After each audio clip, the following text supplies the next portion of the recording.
here comes our first guest. Yeah, so we are actually in business now. This is Dr. Martin Munt coming up. Yeah, hello, Martin. Hello. Hopefully sorry about the. Yeah, he knows. Alex might join us soon. Yeah. Yeah. Knows the link come. We've just been messaging each other behind the scenes. Great. Okay, so he's on his way, hopefully. Hopefully, yeah. But this is the first time in the whole history of Skeptics in the Hub that we've ever had a crash like that. Well, it's because you're dealing with the Isle of Wight. You know, it's probably, well, you know, it's a long way away. Well, we've dealt with Tasmania before. Oh, you know, it's a bit closer. A bit more up to date, probably. Well, you see, what you're doing now is reminding me why I left the Isle of Wight. Because it is the land of my birth. I am a genuine Isle of Wighter. But I fled when I was 19 and I haven't really gone back much since. Yeah. Anyway, we do have an audience and I think they're dropping off at the moment because we're being boring. We're talking about the Isle of Wight. Yes, but the subject tonight is in fact paleontology, isn't it? Alex says he's not there for some reason. He's just popped up on a message saying he's not there yet for some reason. Well, we'll wait. You and I will have a chat while we wait. Is anybody else there to say hello to? Yes, we've got 4 viewers at the moment. I think we lost some when we crashed. Okay. Never mind. Introduce myself to the viewers, shall I? Just introduce yourself a bit. Hello, folks. Obviously, I don't know who's there, but as has been said, I'm Martin Munt. I'm the curator and manager of Dinosaur Museum on the Isle of Wight. Been there for now about three and a half years. Before that, I was head of paleontology collections at the Natural History Museum in London, and before that, I was on the Isle of Wight. So I've sort of moved my career between the Isle of Wight and London. Heaven knows why I'm back, but I'm back. The museum is well. The museum had originated from a series of museums that have been around for about 200 years, in various forms. Once at Newport, which is the main town on the Isle of Wight, and then ultimately ending up in Sandown, where it arrived in about 1914, and has been in its new building since 2001. The Isle of Wight is world famous essentially for its dinosaurs, but is one of the great bits of classic geological geology. Sorry, let's start that again. Classical bits of geology in the UK. The rocks on the Isle of Wight range in age from about 125 million years ago to about 35 million years ago. So it's a time slice of between what's called the Cretaceous period, which is the last period of the Mesozoic, and the earliest part of what we nowadays call the Paleogene. In old money, that was called the Cenozoic. Well, it's still called the Cenozoic, but in old money, it's usually referred to as the Tertiary period. Thankfully, most of the rocks on the Isle, well, all of the rocks that belong on the Isle of Wight are sedimentary, which means they've been laid down either by water, some by air being blown. But because the majority of them were laid down in shallow waters, it means there's an awful lot of fossils preserved on the Isle of Wight. Now, these are quite young geologically, because some, life goes back about 1.2 billion years. For viruses, very much in favour at the moment, or not in favour, depending on which way you're looking at it. Multicellular life comes in at about 600-700 million years ago. So the rocks on the Isle of Wight are geologically quite young. If that helps you understand a little bit about the geology of the Isle of Wight, I can go into more detail if you need. Anybody got any questions arising from that? We will look at questions in a minute because there are some viewers who will be putting up their comments and their questions. But at this point, I like to remind them that if they have a question to ask, can they put a Q in front of it so that we can distinguish it from their ordinary comments? So I'm going to put that reminder on the screen. now. There you go. I'm So, going to find that light that you talked about. all right. Yes. So So, it's got dark, just like you predicted. It's got dark. So I think that's the printer. That can be turned off, and this light can be plugged in its place. And let's see if it will work. Yay! Oh, blooming heck!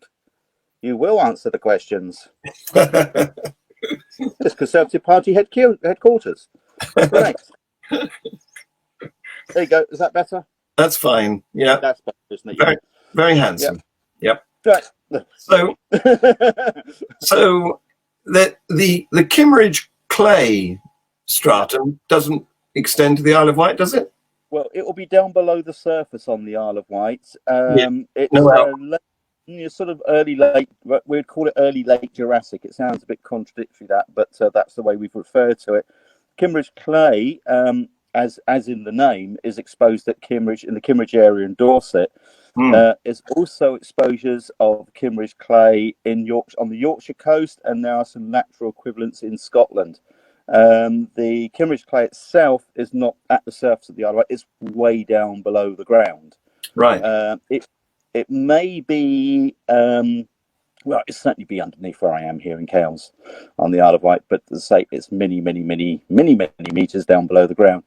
I mean, I'm living on what's known as the Hampstead member, which is it's very late Eocene, which is obviously a lot younger. So down below me here is a pile of sediments, which includes all of the tertiary rocks, the Cenozoic rocks, and then you got about a mile of thickness of chalk. So that gives you an indication. It's probably about might be as much as 2 miles below me. So yeah. A mile. Yeah, it's certainly that it would certainly be that kind of depth below us. It's way down in the ground by here. That was a lot of seashells. Yes, a lot of mud. Well, obviously, you know, when you see rocks on the surface, they're invariably compressed. And rocks below the ground are compressed, and they reflect. Well, in part, they reflect how much sediment was deposited. But obviously, then there's compaction of those sediments. So, the sediment pile would have been originally been much thicker, but the compression due to earth movements have squashed them down a bit. Yeah, so if you want to see the Kimmeridge, you go to Kimmeridge. In short, you go to the Etches collection in Kimmeridge and see wonderful. A bit of an advert here. I'm their curatorial advisor, so it's a bit of an advert for the Kimmeridge Museum going on there. But it's an excellent collection, the Etches collection at Kimmeridge. And then you can go down to the beach. For the benefit of our viewers who may not have done much geology or paleontology, can we just go through what we're talking about here? You've obviously indicated that this is a great age we're discussing, isn't it? This is from a time before history was being recorded. Yes, long. This is what's called deep time, isn't it? Yes, we generally, probably for the last 20 years, we've been referring to it as deep time, because it really is deep time. We're talking millions of years here. If you go to very, very ancient rocks, you're talking billions of years. Yeah. First people that looked like you and I were probably running around about, it's not really my field, but probably about certainly 100,000 years ago. You've seen human animals, they would have looked very much like us. But for our lineage of hominids, it's not really my fact. Hominids, you're looking no more than a few hundred thousands of years. Yes. To about a million years, million years plus. So we are now, but for what we're talking about, we're jumping back into the millions of years. Sort of youngest rocks below me here be about 35 million years. So huge period of time. And history is the beginning of writing, isn't it? And writing and recording things. So you look to the classical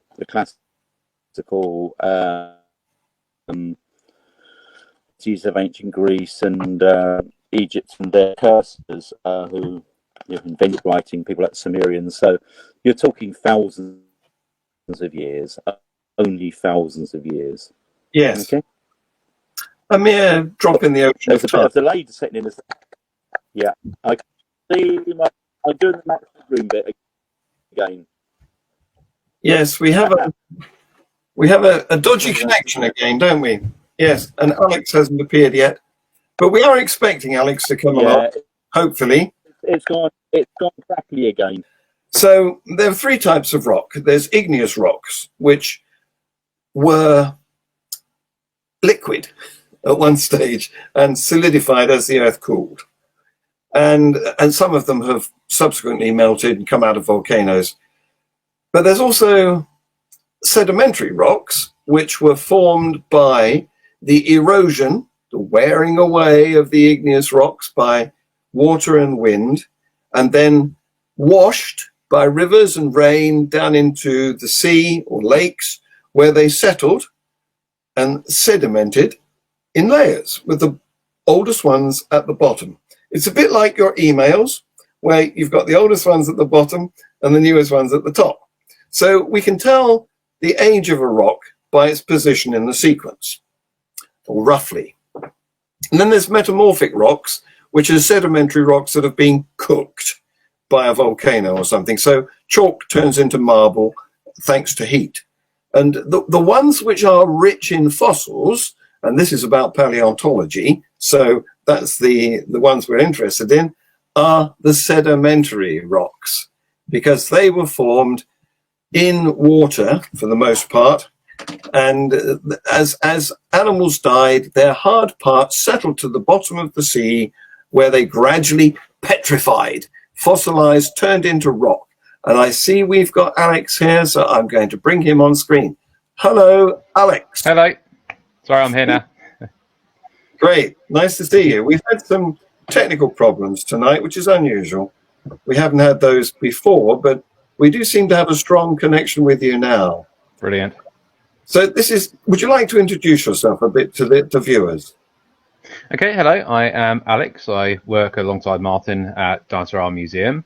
I work primarily with education and outreach at the museum, but also deal with some field work, and I do a bit of the documentation as well. Great. So I believe you've got a bit of a presentation for us? Yes, I can throw up some slides. Great. Have a look. Okay, let's do that. I'm going to disappear and leave you to fill the screen with your slides and your information. There's your slide. Fantastic. We've got some viewers who are commenting, and later on in the show, I will put forward some of the comments that they have come up with. Okay. Over to you for the moment. Brilliant. So, sorry, I don't know where you've been so far in this, so I'll start from where I was going to, but if you have any thoughts, if there's anything that I'm covering again, then please do just stop me and we'll go from there.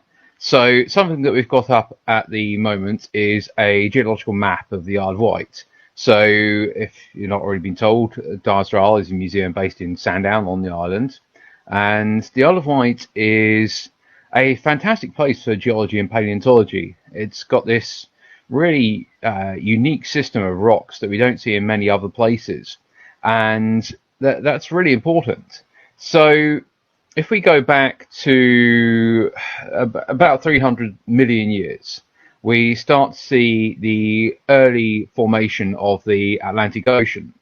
As that's opening up, this is a big crack in the Earth's surface that is spreading out from spreading out east to west and forming that ocean between us and America.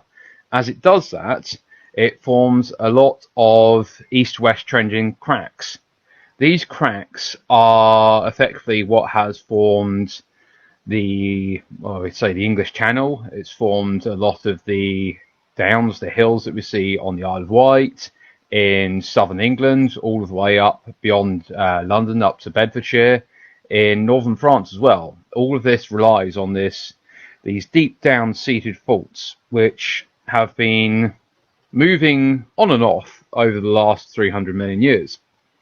So rocks typically form in horizontal layers, with the oldest rocks at the bottom and the youngest rocks at the top.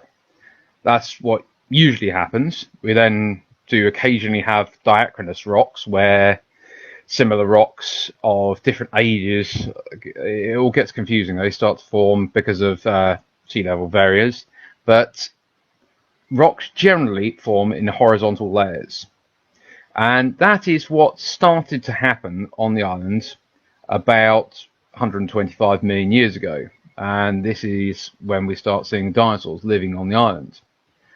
But because of these faults that are seated deep down underneath the island, reactivating, moving up and down, we start to see these, what were horizontally layered rocks, start to fold up and down. And this is what forms our current topography. So on the Isle of Wight, a common rock is the chalk. We see it in the very southern part of the island, and we see it in the central part of the island. On the map that I'm showing you, it is the dark green and bright green that you can see through the middle, and then right at the very southern part of the island. Then you think you have chalk in and around Portsmouth, all the way along to Dover. Then you have chalk to the south of London, you have chalk to the north of London. All of this is essentially the same chalk that formed between 100 and 70 million years ago.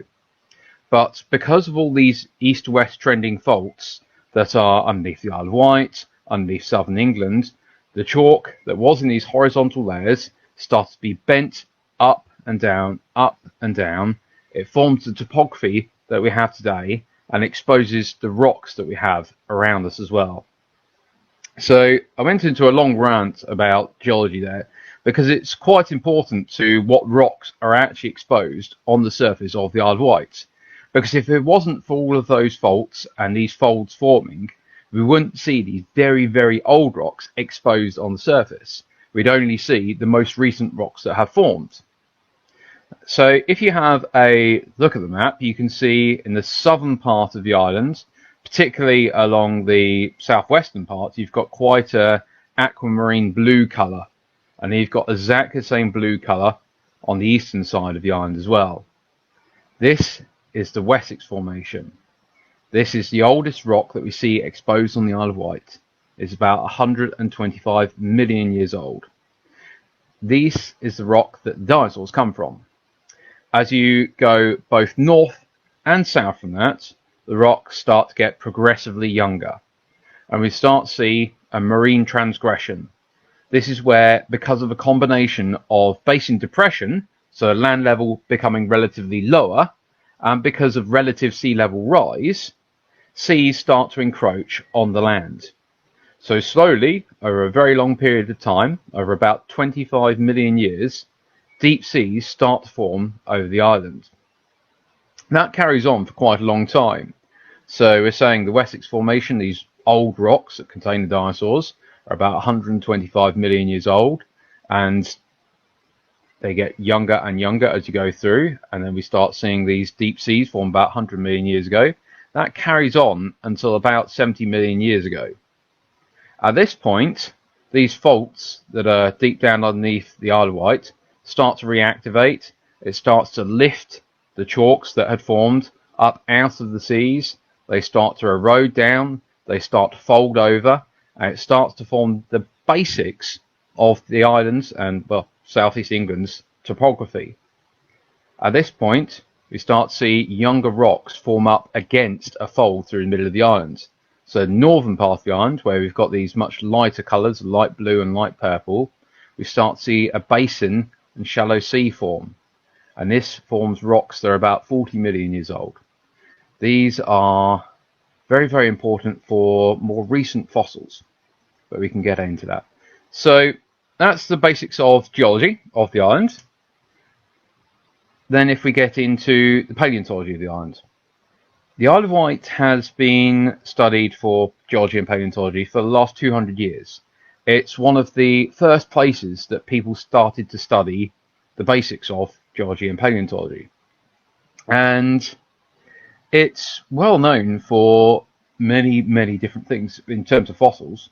What I should say is there's a huge, because of that geology that we have, this big range in geology, because we have something like 60 million years of rock exposed around the coast of the Isle of Wight, we have an awful lot of different types of fossils. Within the collection at Dinosaur, we have something like 2,500 different fossil species, all found on the Isle of Wight. That is a huge amount for such a small area. We have something like 65 miles of coastline, and we have 2,500 different fossil species found there, just in our collection alone. There will be a lot of other species that we don't necessarily have present in other collections as well. So the island has got a huge diversity of different fossils, but it's probably best known for dinosaurs. And one of the biggest reasons for that is the fossil that I'm showing you at this very moment. This is an etching of the sacrum of an iguanodon. So the sacrum are the vertebrae that are within the pelvic girdle. The sacrum is very important because you think certainly in humans, a huge amount of weight goes through your sacrum. Your pelvis attaches to your sacrum, so all of your weight is being dispersed through it, and so it needs to be very, very strong. And what that means is that the vertebrae within your sacrum, within that pelvic girdle, rather than being separated by discs of cartilage like they are in the rest of your body, they fuse together to form one solid bone, and that is what we call sacrum. Now, why is this so important to dinosaurs? One of the first characteristics that was recognized that separates out dinosaurs from all other extinct and extant reptiles is the sacrum and the number of vertebrae that are fused together in that one solid bone. A gentleman called Richard Owen, who is a very important dinosaur researcher, he's one of the first paleontologists, particularly working on dinosaurs. He's the founder of the Natural History Museum. He recognized this trait. He recognized that dinosaurs have at least 5 vertebrae fused together in their sacrum. And at the time, all cold-blooded animals that are both living and extinct had a maximum of 2. Now, this character that we see here, the 5 fused vertebrae, isn't just restricted to dinosaurs. Humans also have 5 fused vertebrae. So when dinosaurs were categorized, when we're saying what a dinosaur is, we used many other features. But one of them was the fact that dinosaurs must have at least 5 vertebrae fused together in their sacrum. And the fossil that Richard Owen... Alex, can you put that slide on screen? We're stuck on the whole geology of the Isle of Wight at the moment. Can you... I did change it a while back. Hopefully, has it changed now? Yep, we got it now. Thank you. Brilliant. Sorry. Okay, so hopefully you can see that better now. So if I just describe it, running through the central portion of the screen from the top to the bottom, you have the sacral vertebrae, and then to either side of that, you have the ilia, the top portion of the pelvis. Now, as I was saying, this isn't the only classification that we have for dinosaurs. There are many other features that we use to define what a dinosaur actually is. But this is one of the first features that we used. And this is really important to the Isle of Wight, because when Richard Owen was saying this, when he was saying a dinosaur has to have at least 5 vertebrae fused together in the pelvis, he had to have something to show that. He can't just say that's what a dinosaur is. He has to have an actual fossil that shows that, to prove that it is true. And so what he uses is an iguanodon sacrum found at Hanover Point, which is on the southwest coast of the Isle of Wight, to show that. So when we're talking about dinosaurs, you are in actual fact talking about 3 skeletons. You're talking about the skeleton, the sacrum of this iguanodon found on the Isle of Wight. You're talking about the skeleton of a Palaeontologists found in Hastings, a big armoured dinosaur that was found in Hastings. And we're talking about a Mantellosaurus, a large predatory dinosaur that was found in Oxford. Because when Richard Owen created the word dinosaur, as I said, he had to have actual fossils that show all of these traits that he was talking about. And one of those fossils, one of those 3 dinosaurs, was from the Isle of Wight. Now, things have changed a bit since then. Hopefully, my slide will change with this. So let me know if you don't see a changed slide. Hopefully that's come through. Hopefully now you should be seeing the image of something called Mantellosaurus. This is a mid-sized plant-eating dinosaur found on the Isle of Wight, described from the Isle of Wight. That is the actual holotype of it. So that is, when we talk about Mantellosaurus, that is the actual one, that is the first one that we use to describe it. Now, that Iguanodon sacrum that I was talking about a second ago, that I showed you that illustration of, now that is known to be Mantellosaurus. But, at the time, it's referred to as Iguanodon. The main point is, though, that doesn't really matter which dinosaur it was. The main point is that that is effectively one of the first 3 dinosaurs. Or you could even argue it is the dinosaur, because the word dinosaur comes from that exact fossil found on the Isle of Wight. So that is a very important message I think everyone should take home, is that the word dinosaur, in part, comes from a fossil found on the Isle of Wight. It also comes from these 2 other fossils found in Hastings and Oxford. But it just goes to show you how important the Isle of Wight is for dinosaurs. Has Martin spoken to you so far? I've had Martin. Spoke to me before you came on, Alex. Okay. And we'll engage him again later when we do the questions, the Q&A. Okay, fantastic. I'll just scroll through slides. So something I was talking about earlier, I've studied a lot of the historical side of paleontology. And so hopefully you should have a new image here. These are things called osteoderms. These are plates of bone that are not part of the main skeleton. They are growths of bone that form in the upper layers of the skin. These are quite common today in crocodiles, and they form a big series of bones, a series of flat plates in the upper part of the back, underneath the belly as well, and they act as protection. These osteoderms, these pieces of bone that grew in the skin, are actually from a dinosaur called Polacanthus. This is a large armored dinosaur. Picture it as the good comparison, we call it the dinosaur tank, because it is incredibly well built, incredibly stocky, very low to the ground. It would have been quadrupedal, so spending the majority of its time on all 4 limbs. It had small flat plates of bone like this embedded into the upper part of its back and down its tail. Over its shoulders it had incredibly large spines, and over its hindquarters, over its pelvic girdle, it had a big flat plate of bone, almost like that of a turtle shell. And in fact, when Polacanthus was first found on the Isle of Wight, when the type specimen was found, the gentleman that found it thought it was a turtle, because it had that similarity. It was this big sheet of bone that formed over the top of the pelvis. Now, what's important about these osteoderms? These are potentially the oldest fossils that we can trace in the collection of Dinosaur Isle. Dinosaur Isle, as it is, was opened in 2001, but the collection is much, much older than that. The collection was founded sometime in between 1810 and 1820, and it was founded in Newport Philosophical Society. Fossils were collected for a long period of time, but they weren't very well documented. These particular pieces of armour we know were in the museum at least in 1852, potentially earlier.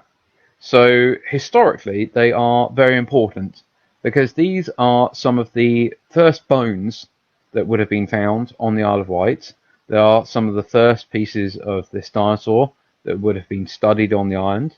It is quite likely that these bones were being looked at by the likes of Gideon Mantell, one of the early dinosaur researchers, by Samuel Beckles, by Richard Owen. All of these people were quite likely looking at these fossils whilst they're in the museum. So that's just a nice little historical piece. So this is one of my favourite fossils within our collection at the museum. Martin's going to be laughing at this because I found it. That's why it's one of my favourite bones. This is the upper arm bone, the humerus, of a marine reptile, a plesiosaur. The plesiosaurs were, the best way of describing them is they're kind of like a cross between a crocodile and a dolphin, except they had a very long neck, kind of like the Loch Ness Monster. Plesiosaurs are incredibly rare on the Isle of Wight. We don't find many of their remains. We do have in the collection a couple of partial skeletons, but they're still quite rare. And that makes this one of my favourite fossils that I've found. This is something that I have given to the museum, obligated to in all honesty, but it's a spectacular thing for me. Now, this is important to me because normally everyone comes to the island for dinosaurs. We're really well known for dinosaurs, and what I always want to advertise is there are more things than just dinosaurs on the Isle of Wight. You could also say there are more things than just vertebrates. We do have invertebrates as well, which are equally as interesting. I personally quite like the Cretaceous vertebrates, but there are many, many other things you could study here. So this is a small example of that. I think something that we should think is that, go back to that 2,500 different fossil species found on the island. There are just so many different things found here. If you go to the north coast of the Isle of Wight, where you have these younger sediments, these rocks that are, I think, between about 40 and 50 million years old and formed in environments ranging from swampy environments, kind of like the Everglades, through to shallow shores. These rocks show something called the Grand Coupre, and this is where we see a big changeover in mammals, in the mammal diversity that we see over the planet. In a very short period of time, we start to see this big in from very basal, very archaic forms of mammal, the kind of mammal that you would expect to have lived alongside a dinosaur. Then very rapidly, they start to branch out and evolve into early forms of the diverse mammals that we see today. So the island actually shows this big turnover, and what we start to see are things like very early horses, early camels, early rhinoceroses have been found on the Isle of Wight, early pigs. There are so many different things here, even early dogs, early cats, early primates. So many of the current mammalian form that we have here start to be shown on the island. So this big diversity that we see here is partly what makes the island so important. So it might be a good opportunity to take a couple of questions if we have any. Yeah, sure. We'll bring up some questions now. We have got some. And one of them is coming up right now. Can you read that? Yep. How do we know these osteoderms are actually fossils? Great. Okay. I'm So I'll bring Martin back, see if he wants to have a go at some of these too. There he is. Hello, Martin. We're doing the questions. Hello. I think he's still got connectivity problems. Perhaps I'll take him down for the moment. Alex, it's you and I. okay, that's fine. So in terms of the osteoderms, really, we know that they are fossils for exactly the same reason that we know anything today is a fossil. It is by making direct comparisons with living things and seeing the similarities. So when we look at these osteoderms, when you look at the very fine detail, you will see trabeculae in there. You'll see very fine pores which are on the inside of the bone, which is where the bone marrow is formed. So hopefully I might be able to show you. Let's see if this works on our camera. So you can see structure that you wouldn't find in an ordinary rock. No, so I don't know if you can see this very well. This is a series of 3 vertebrae that came from, in this case, I bought it from Lyme Regis. I haven't found this one myself. And when you look very closely, you might see this fine detailed structure running through the vertebrae. So the vertebrae themselves are these 3 spool-like structures running down through there. And then very closely, you might just be able to see lots of fine spots. Those spots are the trabeculae, the holes on the inside of the bone where the bone marrow is formed. Now this is a very distinctive patternation that would be highly unlikely to have formed through some random occurrence. Then when you apply that to the bones that we find, you think they've got trabeculae, they've got this fine honeycomb pattern running through them. They have got similar shapes to bones that we have in the skeletons of other living animals. All of these similarities allow us to recognize them. So with all fossils, not just these osteoderms, the important thing to take back is it's by comparing them to living things today and looking at all of the similarities. So that is how the earliest paleontologists recognized what fossils were. If you go back about 4,000 years, the ancient Greeks recognized seashells that had been turned into stone. But at the time, they didn't actually know how to explain them. They recognized that these were seashells.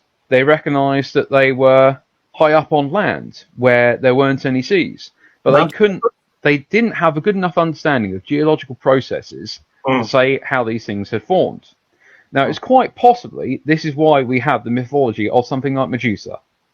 This lady that would turn you into stone if you were to look into her eyes. It might be how they explained fossils at the time.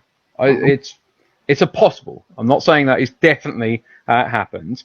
But the point is that 4,000 years ago, without an understanding of geological processes and without the ability to date rocks to tell the age of them, the ancient Greeks were recognizing fossils by this simple comparison of looking at living things today and seeing how they're similar. So if I pull out another thing here, okay, there we go. So Austria. Hopefully you can recognise that. Is that Austria? Nope. This is from Bracklesham Bay, just south of Chichester. Gryphia.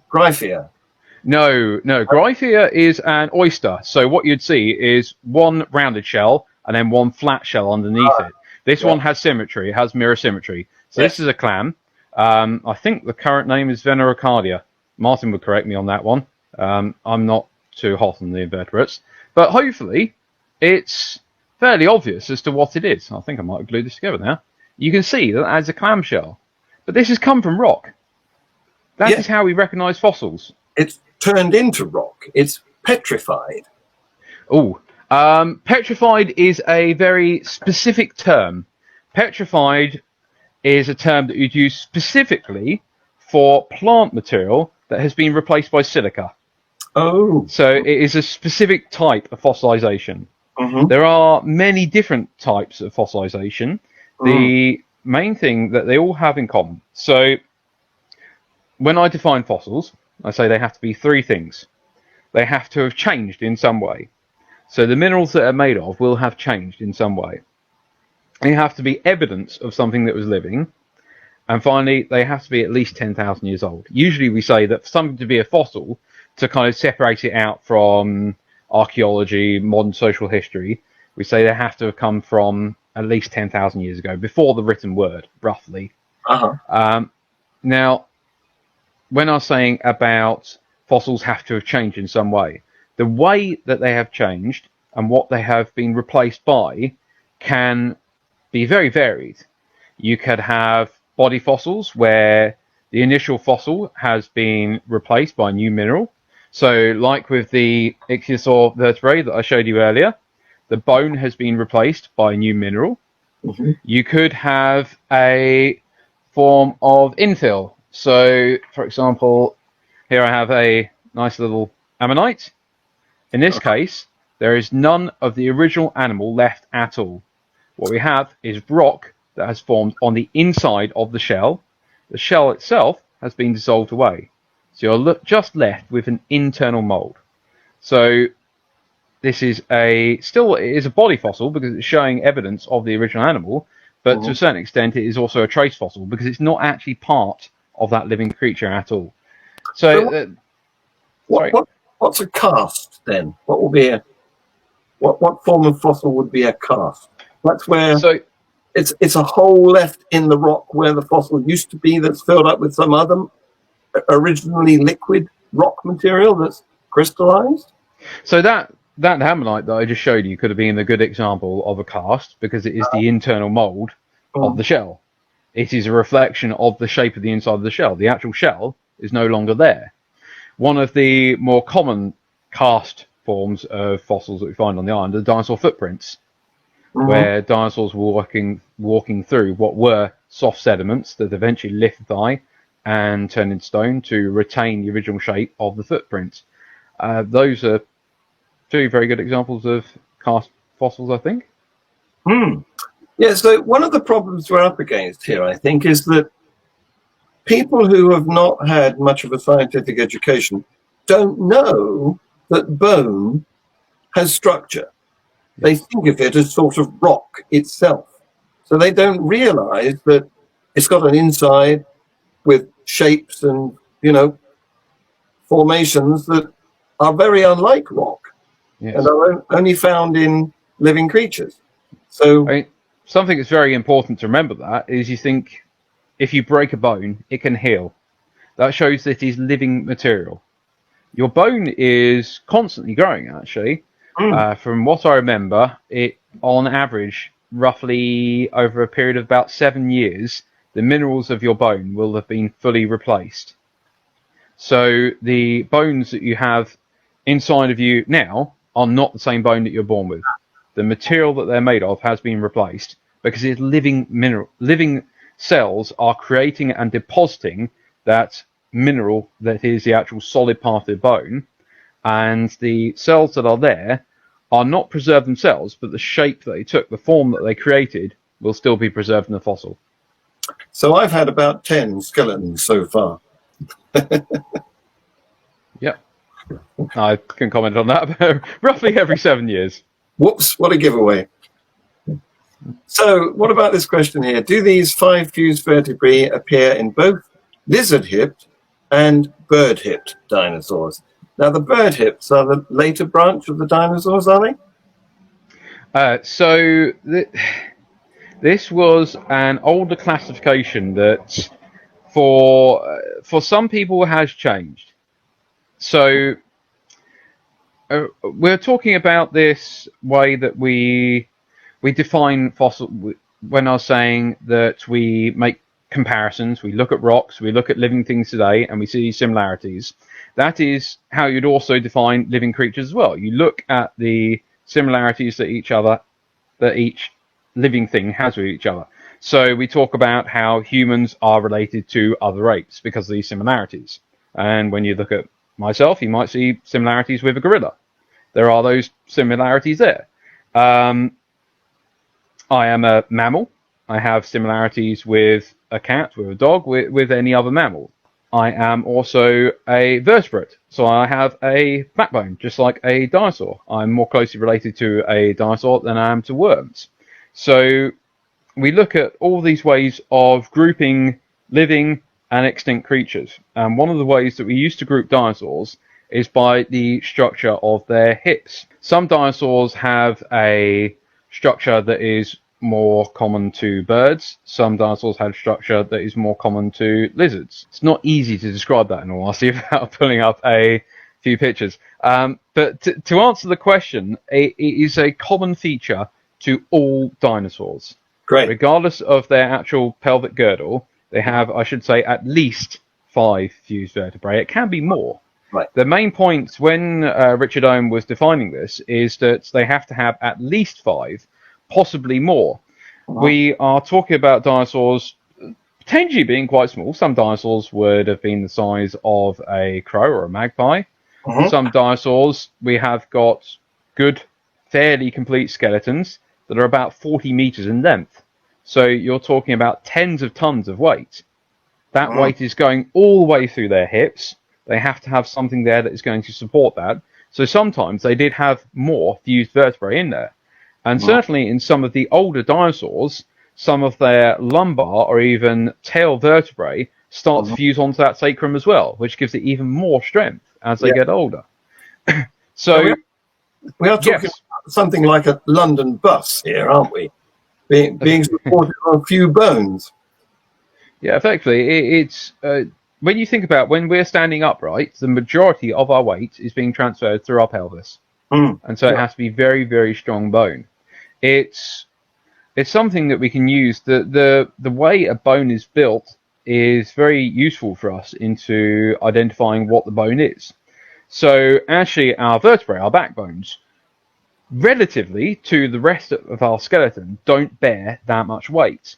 So our vertebrae have got most of this trabecular bone, this spongy bone. That is where the bone marrow is formed. Our limb bones and our pelvic girdle take the most of our weight, particularly our leg bones. All of your weight is going through your legs. So they have got much more cancellous bone, this thick, dense outer wall to the bone, which makes it strong. So if you were to section your leg bone right now, you would see that it's got a very solid, dense outer part, and actually a bit of a canal running through the middle of it, a bit of an open area, which makes it a bit lighter.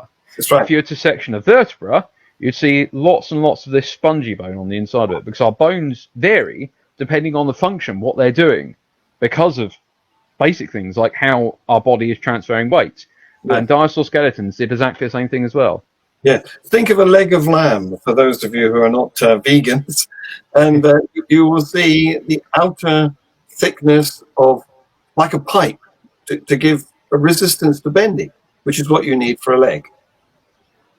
You have admirably illustrated the point that classification and nomenclature is a human fabrication.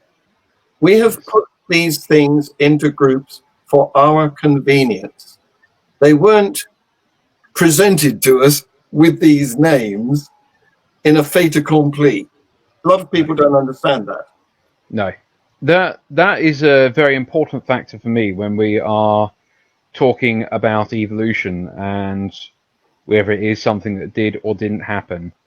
That actual nomenclature of how we separate out living and extinct things, it is just a fabrication. It's something that we use ourselves to help define these things.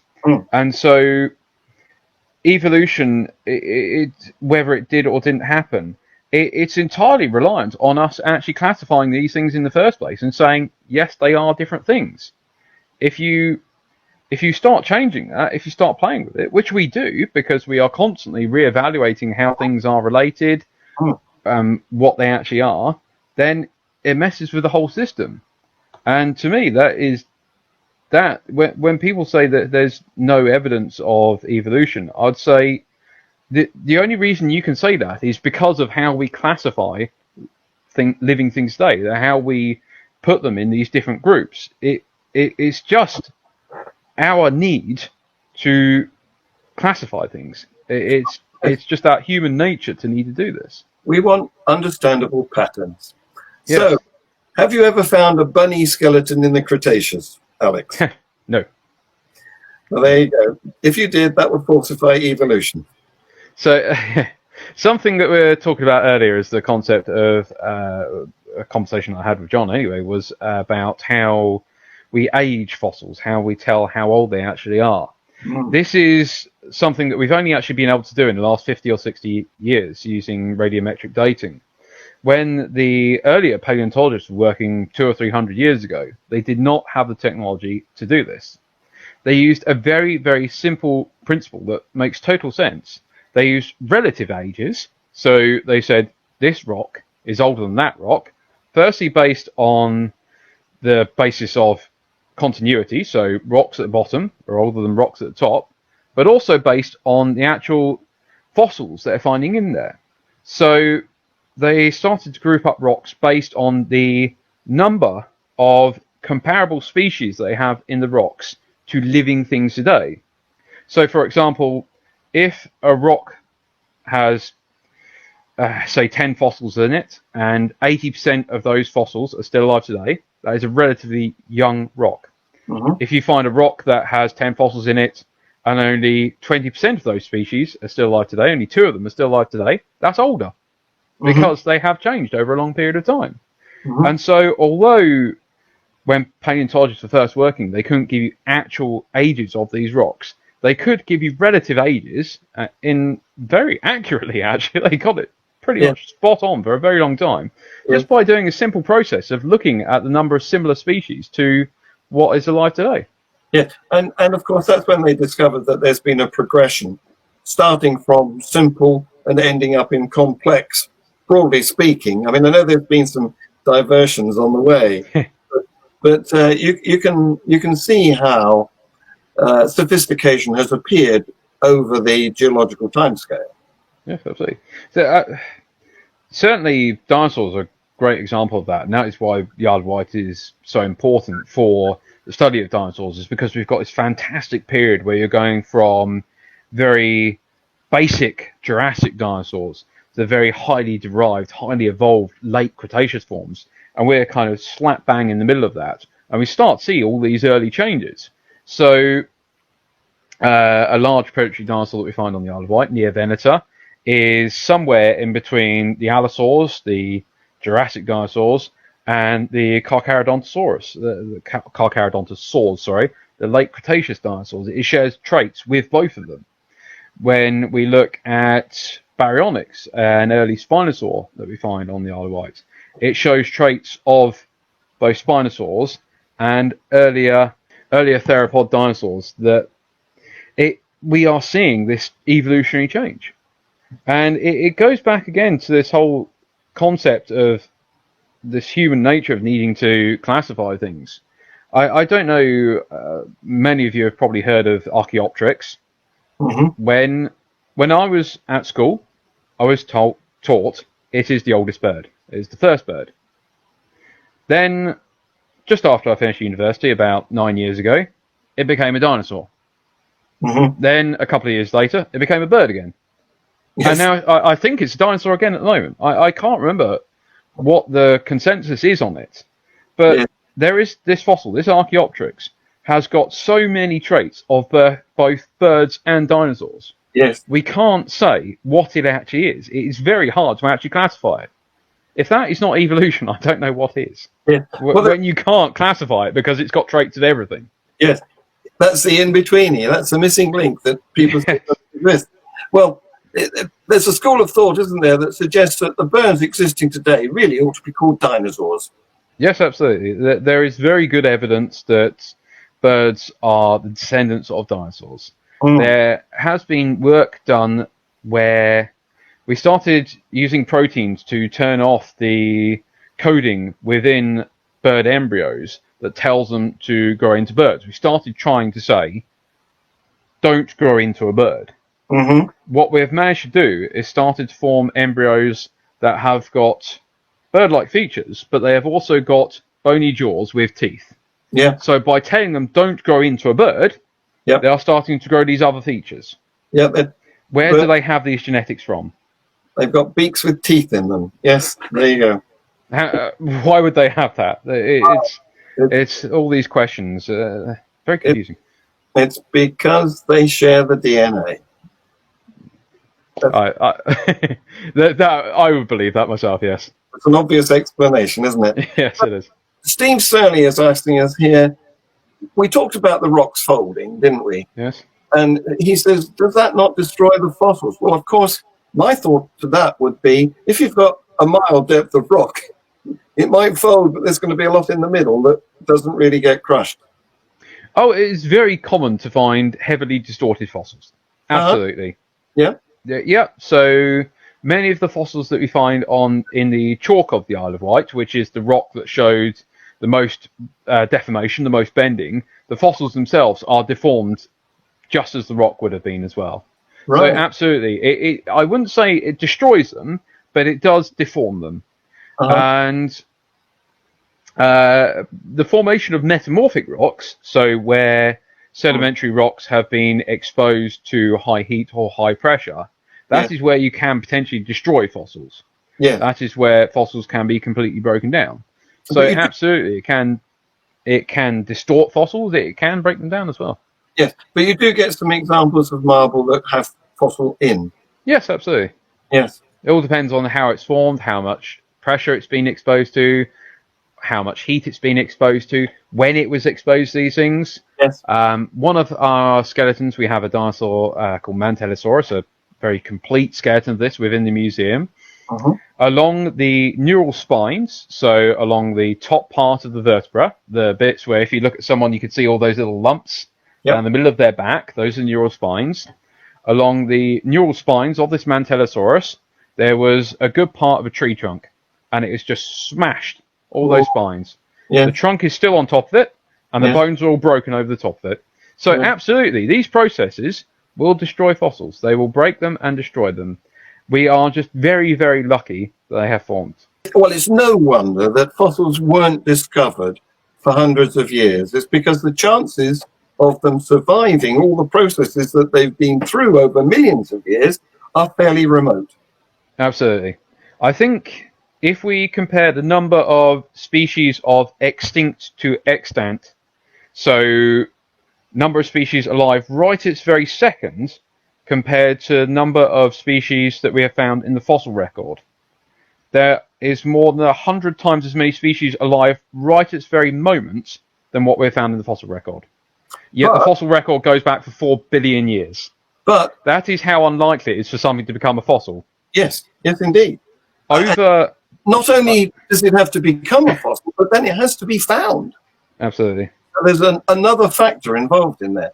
But isn't it also true to say that about 90% of the species that have ever existed have become extinct? Yes, absolutely. I love the concept of extinction. I think, and evolution. I think a lot of people don't quite grasp what we're talking about. Something I'm always asked is about extinctions. How come dinosaurs went extinct, but crocodiles didn't? Yes. So, 65 million years ago, there was a large mass extinction. Something like 45% of all species became extinct. Yes. So nearly half of all life became extinct. All dinosaurs went extinct.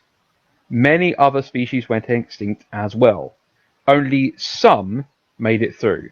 Only some species of crocodile made it through that extinction. Many others went extinct as well. The diversity that we have today has formed through a later radiation, through its later evolution. Yeah. And it goes back to what I was talking about with these mammals and why the Isle of Wight is so important. Is that only 2 or 3 small groups of mammals made it through that extinction. Many, many, many went extinct at the same time as dinosaurs. But those few that made it through later evolved out into many branches. Yes. Yeah, I always compare evolution and extinction to something like a Christmas tree, is how it goes out, then in, then out, then in, then out, then in. The main point is that there is always one all the way down the middle that keeps on evolving, keeps on changing, and that's the one that makes it through. In the same way, someone came up with this really interesting concept that if you think, I'm a male, I have to have a mother, who has to have had a mother, who has to have had a mother. Yeah. For 200,000 years that humans have existed, I have just ended a succession of women. Yes. For the last 200,000 years, it has to be woman, woman, woman, woman, woman, woman, woman, and then me. And I've just ended that. And you're the survivor because you happen to fit your environment. Yes. That's a comparison that I use to evolution anyway, and extinctions. Well, Russ here wants to know whether fossils are found off the coast, in the water, and how easy is it to search there rather than on land? Yeah, absolutely. Fossils have been washed in from out sea. We have got a partial ammonite that has been caught by a trawler that was dragging off the seabed out towards the lake, I believe. So, yes, they are picked up in that way. The reality is the visibility on the island isn't particularly great. We have tried snorkeling and diving and had no luck. Occasionally, we will find fossils that are absolutely coated in modern growths, things like bryozoans and worms. They're all living over the surface of it. So these fossils have clearly been in the sea for a very, very long time. It's only recently they've been washed in. So absolutely, there will be many, many fossils that have eroded out of the cliffs and washed onto the seabed. Then there will be the fossils that have formed from the seabed itself, because the rocks that form the seabed will be the same rocks that form the cliffs. As the cliffs erode back, they don't erode all the way down. You have the seabed made of the same rocks as the cliffs. So absolutely fossils will be there as well. And occasionally they will wash in, but there's very little practicality for actually finding these things in the deeper waters. I know we do get many ichthyosaur vertebrae coming from around the Kimmeridge area. Trawlers pick them up, but on the island doesn't really work. The water's too muddy. Yes. Yes. So Diana is asking what sort of facilities you have on the Isle of Wight. Can you go and feel the fossils? And is there anything online offered by the Dinosaur Museum? Yeah. So for online, I'd recommend either going to our website, www.dinosaur.com. We have got many education packages available on there, or we are uploading a lot of information onto our Facebook page as well, facebook.com/dinosaur. If you go onto there, we have got many things on there. We are very, very hands-on at Dinosaur. We usually run, I would say, thanks to coronavirus, we're not doing it at the moment, but normally at this time of year, we would be running our public field walks, where you can join us going down to the beaches, having a look for fossils, seeing what you can find yourself, where someone like myself would take you down to the beach, show you and explain to you the geology of the area, give you an idea of what fossils look like, how we recognize them, where you would actually be able to find them on this beach, and help you actually recognize them and go from there. Then in the museum, again, we are very similarly hands-on. You're welcome to pick up some of the fossils, not all of them.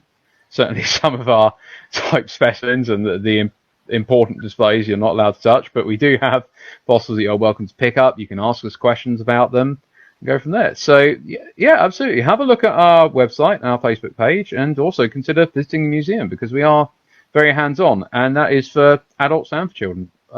Certainly on our field walks, I have taken children that are just a couple of years old and can't really string words together, but they can pick up rocks, up to retired groups. So, yeah, go for it. Excellent. I'm going to try and contact Martin again to say goodbye, really. And I also put the links that you talked about to your Facebook page and your website, Dinosaur Isle, in the comments afterwards. Brilliant, thank you. So let's see if we can raise Martin. Martin, are you there? It's still a very, very poor line. Yes. Well, I'm sorry you couldn't join us. I don't know if you can hear me, but I am still here. We could hear you intermittently. You're breaking up, but if you can hear me, Hello. I'd like to thank both of you for a fantastic, fascinating show. That's all right. Yeah, I'm going to take Martin down because the connection is so poor. Alex, pass on our thanks to Martin. I will do. And also, thank you very much to all those watching and all those watching in future when you visit the podcast. So I am now going to play the outro music. Bye-bye, folks. Bye-bye.